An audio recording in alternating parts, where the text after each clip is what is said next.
पीछे से टक्कर मार दी। पश्चिम बंगाल पुलिस के मुताबिक इस हादसे में अब 8 लोगों की मौत हो चुकी है, जबकि 25 से ज्यादा लोग घायल हैं।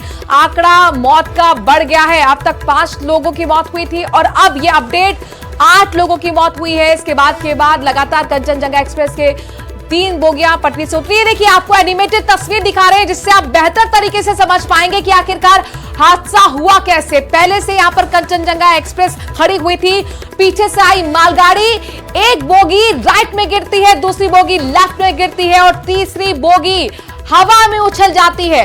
इतनी जबरदस्त ये टक्कर हुई है कि गैस कटर का इस्तेमाल किया जा रहा है बोगियों को काटने के लिए, ताकि जो फंसे हुए लोग हैं उन्हें बाहर निकाला जाए। 2 तस्वीरें आपके सामने, पहली एनिमेटेड तस्वीरें जहां पर जबरदस्त टक्कर ये आपको दिखा रहे हैं किस तरह से हुई है दोनों गाड़ियों के बीच, और ये दूसरी तस्वीर घटनास्थल की जहां पर देखिए हवा में झूल गई है बोगी, जबरदस्त टक्कर हुई। पहले से ही कंचनजंगा एक्सप्रेस खड़ी हुई थी और पीछे से सिग्नल को तोड़ते हुए मालगाड़ी घुस जाती है। 3 बोगियों को जबरदस्त नुकसान पहुंचा है। अब तक 8 लोगों की मौत हो चुकी है। प्रधानमंत्री नरेंद्र मोदी ने इस बड़ी दुर्घटना पर दुख व्यक्त किया।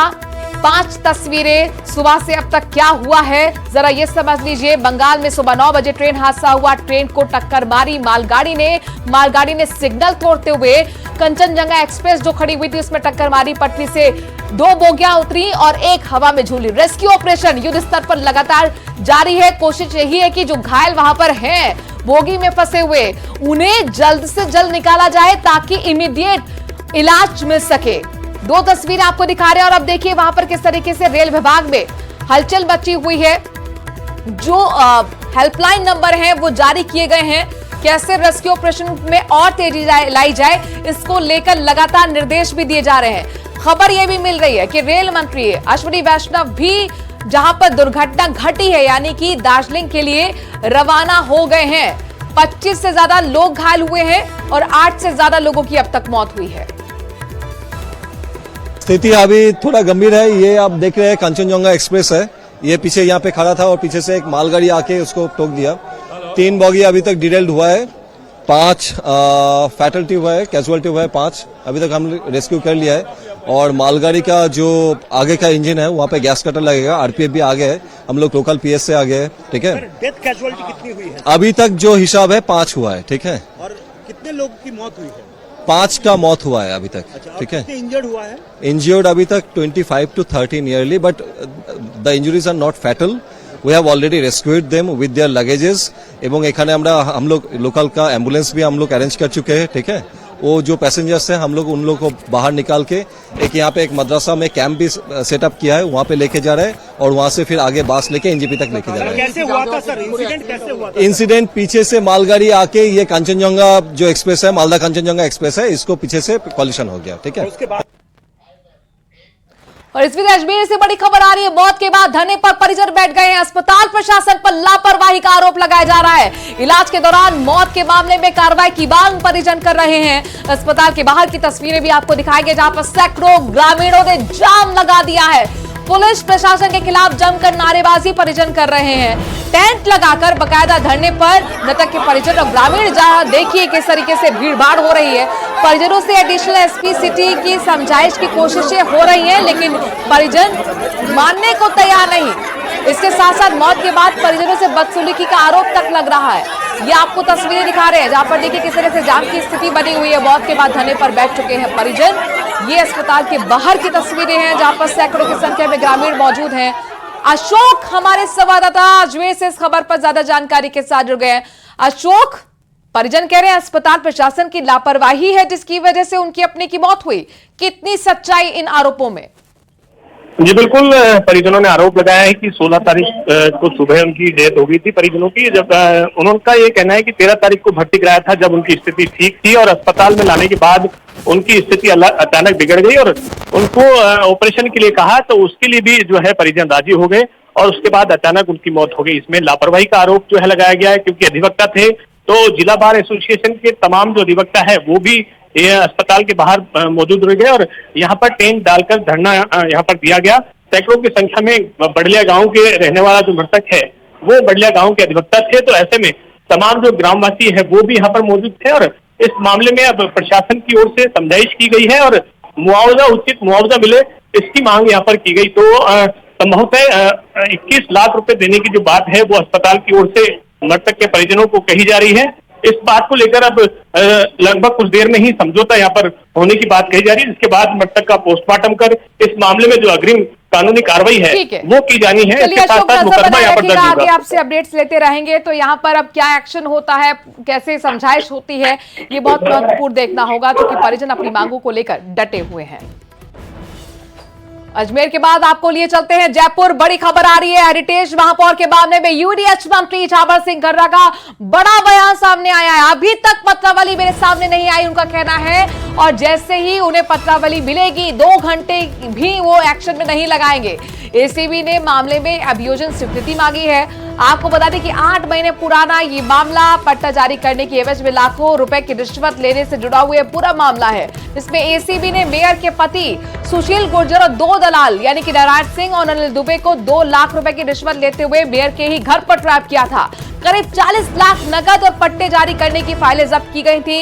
अगस्त 2023 के रिश्वत के मामले की जांच में एसीबी ने मेयर मुनेश गुर्जर को भी आरोपी माना है।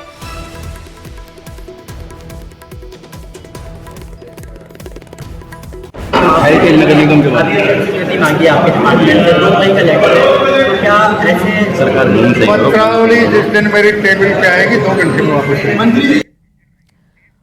और दौसा से इस वक्त बड़ी खबर आ रही है, इस्तीफे के मामले पर किरोड़ी लाल मीणा का बड़ा बयान सामने आया है।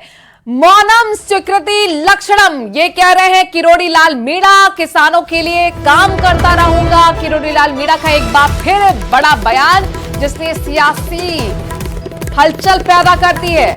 साथ ही वो कह रहे हैं कि आज छुट्टी है, कल सचिवालय जाऊंगा, कृषि बजट को लेकर सीएम के साथ बैठक भी करेंगे। सवाल ये कि क्या किरोड़ीलाल मौन रहकर इस्तीफे को स्वीकृति दे रहे हैं? लगातार ये सवाल सियासी गलियारे में हलचल पैदा कर रहा है।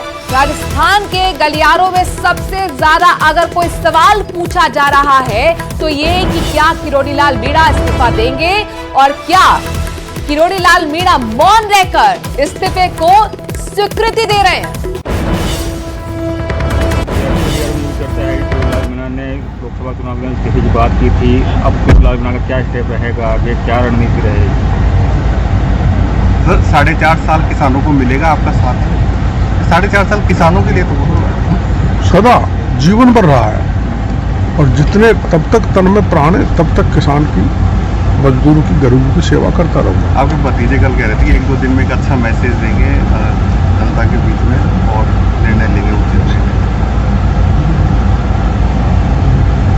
लेकिन सर गलियारों में ये भी चर्चा है कि किरोड़ी लाल मीणा ने 4.5 साल संघर्ष किया है, तो उनको इस्तीफा नहीं देना चाहिए, सरकार में रहकर जनता के हित में काम करना चाहिए। जरूरी नहीं सरकार के अंदर ही रहकर काम किया जाए। कि मैं सरकार से बाहर था तब 26 लाख बच्चे जो नीट के पेपर में बैठे थे उनका पेपर निरस्त करा दिया। मैं सरकार में होता तो भी नहीं करा। हर काम सरकार में रह के नहीं कराया जा सकता। सर नांदरी में एक वीडियो था जब आपने अंगुली उठाकर ये कहा था कि मैं इस्तीफा दे दूंगा, और अब आप अपनी अंगुली को अपने फोटो पे लगा लेते हो, मुंह पे लगा लेते हो। इसके संस्कृत में कहावत है मौनम सुकृतिम लक्षणम, जो आप पूछ रहे हैं, मौनम सुकृतिम लक्षणम। चलिए खबरों में आगे बढ़ते हैं। अगली खबर जयपुर से लेते हैं, जहां पर मालपुरा गेट थाना इलाके में 2 पक्षों में देर रात विवाद हो गया। बाइक और स्कूटी में टक्कर की वजह से विवाद गहराया। गाड़ियों में टक्कर के बाद एक युवक ने दूसरे को थप्पड़ जड़ दिया। इसके बाद एक पक्ष के लोग इकट्ठा सड़क पर हो गए। सूचना मिलने पर पुलिस भी पहुंची, अधिकारी पहुंचे, अतिरिक्त पुलिस जाब्ता वहां पर तैनात किया गया है और समझाइश की कोशिश की गई है।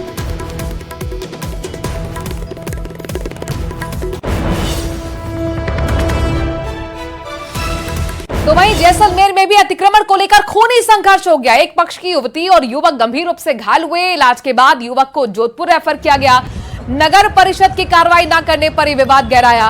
पीड़ित पक्ष ने एसपी आवास का घेराव भी किया है। तस्वीर उस वक्त की भी आपको दिखा रहे हैं, साथ ही वो तस्वीरें भी जब इलाज किया जा रहा है घायलों का। न्याय की मांग को लेकर दरअसल लोग धरने पर बैठ गए। पुलिस ने हालांकि अब 2 बदमाशों को दस्तयाब किया है। हम घर पे बैठे थे तो घर के अंदर घुसकर हमको बाहर निकालकर मेरे साथ मारपीट की, जिसमें कुछ धारदार हथियार, क्लिप हो, चाकू हो ऐसे, और एक शॉर्ट वोट भी शायद हाँ उनके पास में। तो मेरे भाई को अलवर के राजगढ़ थाना क्षेत्र में दिल्ली मुंबई एक्सप्रेसवे पर रफ्तार का कहर देखने को मिला है, जहां एक बोलेरो पलट गई। इसमें चालक सहित 10 लोग घायल हुए। एम्बुलेंस की सहायता से पिनान चिकित्सालय में पहुंचाया गया। प्राथमिक उपचार के बाद छुट्टी दी गई। बोलेरो में सवार महावीर पांचाल और उर्मिला ने बताया कि वो सब लोग हरिद्वार से देवताओं को स्नान कराकर वापस अपने गांव उडियारा टोक लौट रहे थे और इस दौरान यह हादसा हो गया। आसपास गाड़ी का संतुलन बिगड़ गया, गाड़ी पलटा खा गई और ऐसी कोई बनी किसी कोई ड्राइवर ने ओवरटेक किया है, ओवरटेक कुछ भी नहीं किया। ड्राइवर ने काफ़ी कोशिश की है तो बचाने की, और उसकी बदौलत से मान लो हम बच गए। कोटा से बड़ी खबर है, जहां पर पारदी गैंग के शक में 20 संदिग्धों को गिरफ्तार किया गया है। एमपी और राजस्थान की सीमा से सटे इलाकों में यह कार्रवाई की गई है।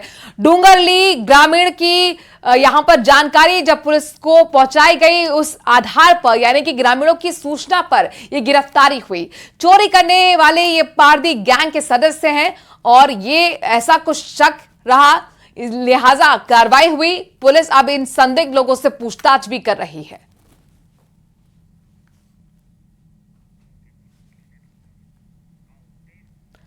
अब खबर जयपुर के जंबा रामगढ़ से है, जहां पर 2 दुकानों में अचानक आग लग गई।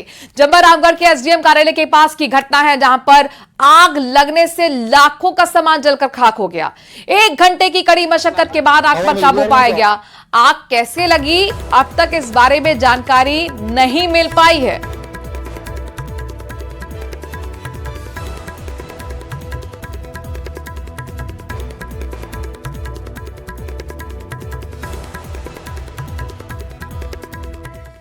वहीं झुंझुनू के नवलगढ़ कस्बे से फायरिंग का सीसीटीवी सामने आया है। ये फुटेज जहां पर घर के बाहर एक शख्स फायरिंग करते हुए नजर आ रहा है। इतना ही नहीं, घर के बाहर वो गुस्से में इधर उधर घूमता हुआ भी आपको तस्वीरों में नजर आ रहा है। बताया जा रहा है कि ये सीसीटीवी फुटेज गणेशपुरा मोहल्ले का है, जहां जमीन विवाद में फायरिंग की घटना को अंजाम दिया गया। खबर यह है कि आरोपी प्रेम प्रकाश ने अपने दोस्तों के साथ मिलकर अपने भाई अशोक के घर के बाहर फायरिंग कराई। पीड़ित ने आरोपी ओम प्रकाश और गणेश समेत अन्य के खिलाफ जान से मारने की धमकी देने, फायरिंग करने और तोड़फोड़ करने जैसी धाराओं में मुकदमा दर्ज करवाया है। लगभग 9:40 पर आया यहाँ, जैसा कि वीडियो में दिखाया गया है, और आकर उसने गोलियां चलाई और फिर उसके बाद में कब पत्थर मार कर शीशा तोड़ गया, उसका मालूम नहीं हुआ हमें। अभी रिपोर्ट दी हुई है थाने में। इसमें एक तो ड्राइवर था, पीछे कोई बैठा था नहीं बैठा था ये हमें पता नहीं है, और ये उतरता हुआ जैसा आप देख रहे हो, और ये इस पर चलाता है। अजमेर के आर्य अस्पताल प्रशासन पर इलाज में लापरवाही का आरोप लगाते हुए पीड़ित परिवार और वकील धरने पर बैठ गए, जिन्हें समझाने की कोशिश थाना प्रभारी और एडीएम सिटी के जरिए की गई, लेकिन कोई फायदा नहीं हुआ। अजमेर जिला बार एसोसिएशन के अध्यक्ष चंद्रभान सिंह राठौर के मुताबिक 13 जून को बडलिया के वकील दिलबाग एक्सीडेंट के बाद खुद बाइक चलाकर अस्पताल में एडमिट होने गए थे। अस्पताल प्रशासन ने उन्हें भर्ती कर लिया और ऑपरेशन की बात कहकर उनसे साइन भी करा लिए, लेकिन 16 जून को उनकी मौत हो गई। पीड़ित परिवार का आरोप है कि अस्पताल में इलाज के अभाव में कई और लोगों की जान जा चुकी है। 3 दिन पहले उनकी सड़क दुर्घटना में जो है उनके चोटें आई थी, और चोट इतनी गंभीर प्रकृति की चोट नहीं थी। चोट आने के बावजूद भी वो अपनी मोटरसाइकिल से घर गए, और रात भर विश्राम करने के बाद जब उनको सुबह लगा कि डॉक्टर को बताना चाहिए, तो ये आर्य हॉस्पिटल उनको लेके आए, परिजन भी लेके आए और वो भी आए। तो आर्य हॉस्पिटल में भर्ती रहने के बावजूद प्रॉपर इलाज नहीं होने की वजह से उनकी डेथ हो गई। और मेरे को ऐसा लगता है कि ये होटल नुमा जितने भी हॉस्पिटल इस शहर में बने हुए हैं, केवल इनका काम कलेक्शन का है और कुछ नहीं है। अलवर जिले के सरिस्का बाग अभयारण्य में पर्यटकों को लगातार टाइगर के दीदार हो रहे हैं। दिल्ली से आए पर्यटकों को सरिस्का के अलवर बफर जोन में एक साथ 4 टाइगर अठखेलियां देखने को मिली हैं। दरअसल गर्मियों के चलते बाघिन ST19 उनके 3 जो शावक हैं पर्यटकों को आसानी से दिख रहे हैं। सफारी के दौरान बाघिन ST19 और उनके 3 शावकों के पर्यटकों को लिवारी के जंगल में साइटिंग हुई। सैलानियों ने करीब 1 घंटे उनकी जमकर फोटो ली। सरिस्का में बाघों का कुनबा तेजी से बढ़ रहा है, वहीं सरिस्का पर्यटकों का हब बनता जा रहा है।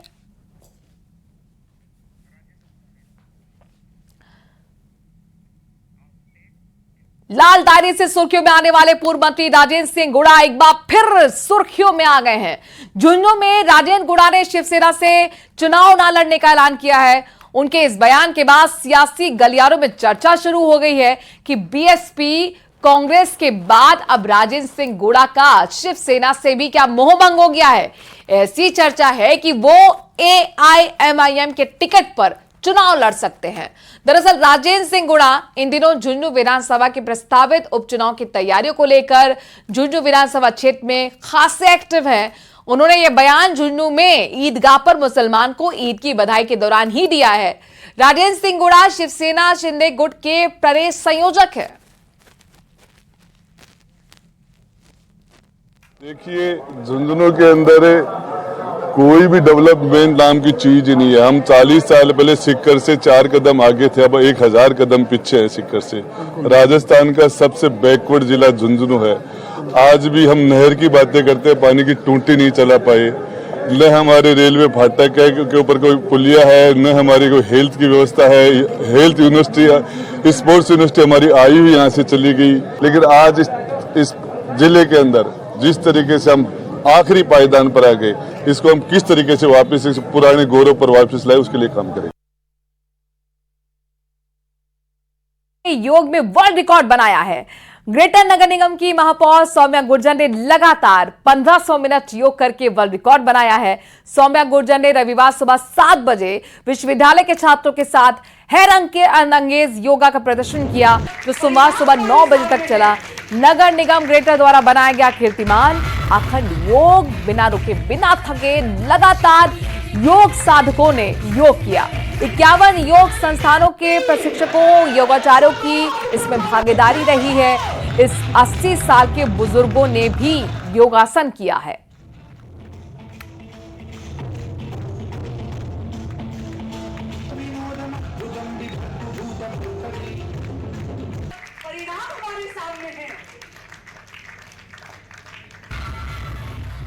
और इस बीच बड़ी खबर बीकानेर से आ रही है, जहां पर अवैध शराब के ठेके पर व्यक्ति की मौत का मामला सामने आया है।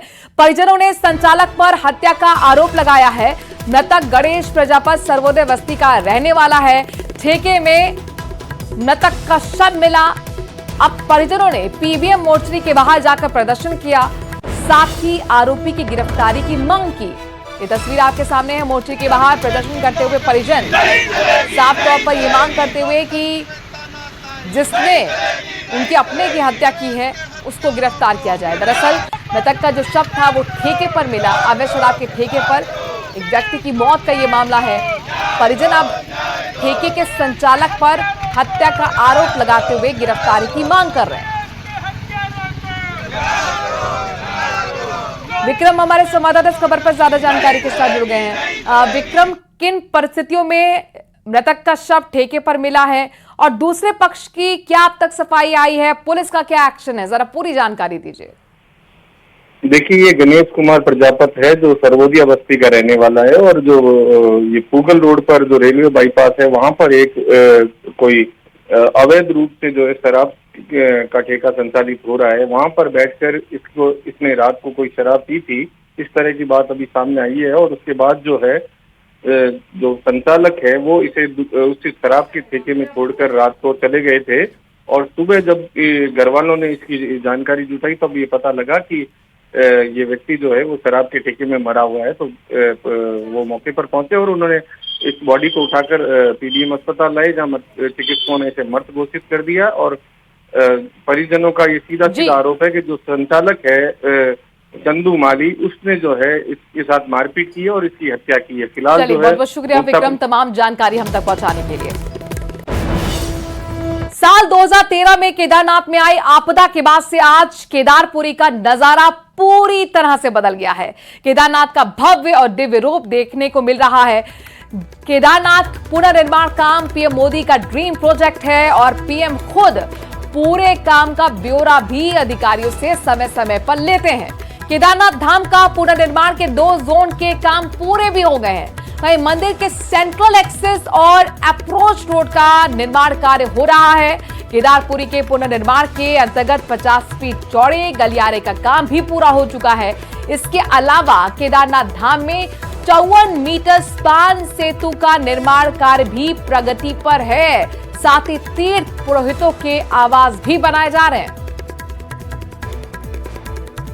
मुख्यमंत्री जी के विजन और हमारे प्रदेश के माननीय मुख्यमंत्री जी के मार्गदर्शन में जो पुनर्निर्माण के कार्य केदारपुरी में चल रहे हैं, उससे केदारपुरी एक दिव्य और भव्य स्वरूप लेती जा रही है। आप जानते हैं कि केदारपुरी उच्च हिमालयी क्षेत्र में अवस्थित है। वहाँ की भौगोलिक परिस्थितियां विकट है, मौसम चुनौती बना रहता है, लेकिन उसके बावजूद जो हमारी निर्माण एजेंसियां हैं वो तत्परता के साथ में कार्य कर रही हैं और माननीय प्रधानमंत्री जी के विजन के अनुरूप वो केदारपुरी को नया स्वरूप प्रदान करने में निरंतर जुटे हुए हैं। और इसी खबर के साथ इस बुलेटिन में आज के लिए इतना ही। आगे देखिए मारो राजस्थान।